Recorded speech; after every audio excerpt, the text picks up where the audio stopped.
17টা বছর আমাদের নাজেহালে রেখেছিল এই আওয়ামী লীগ সরকার। তারেক জিয়া সাহেব দেশে আসাতে আমাদের অনেক শান্তি এবং আমরা খুব আনন্দিত।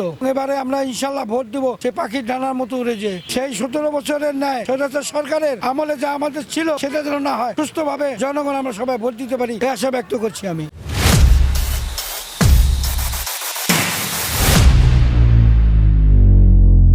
17টা বছর আমাদের নাজেহালে রেখেছিল এই আওয়ামী লীগ সরকার। এখন তারেক জিয়া সাহেব দেশে আসাতে আমাদের অনেক শান্তি এবং আমরা খুব আনন্দিত। 17 বছর আমরা ভোট কেন্দ্রে যেতে পারি নাই, ভোট কেন্দ্রে ভোট দিতে পারি নাই, খুব কষ্টে জীবনযাপন করছি আমরা।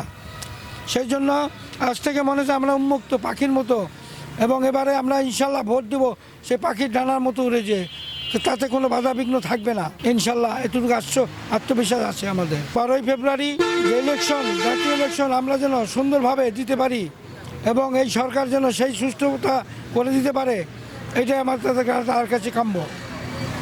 আশা করি আমরা যেন সুস্থভাবে সেই 17 বছরের ন্যায় স্বৈরাচার সরকারের আমলে যা আমাদের ছিল সেটা যেন না হয়, সুস্থভাবে জনগণ আমরা সবাই ভোট দিতে পারি। বাংলাদেশে 18 কোটি মানুষ যাতে আমরা নির্বিঘ্নে সুন্দরভাবে বসবাস করতে পারি, দুটো ডাল ভাত খেতে পারি।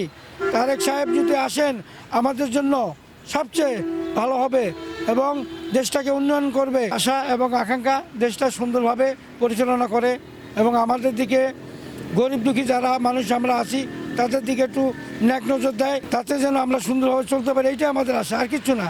আমরা টাকা পয়সা, গাড়ি বাড়ি, অট্টালিকা চাই না, আমরা চাই একটু শান্তি, আর কিছু না। দুটো মোট ভাত খেয়ে, ডাল ভাত খেয়ে বাঁচতে পারি, এইটাই আমাদের কথা। নির্বাচন যেমন সুষ্ঠু এবং সুন্দর হয়, এইটাই আমাদের আশাবাদ সবারই।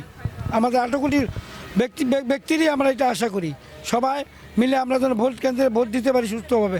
আগের ন্যায়ের মতো নয় যে ভোট দিতে গেছি ভোট নেই, এই স্বৈর শাসন যেন না থাকে, সেই আশা ব্যক্ত করি আমরা।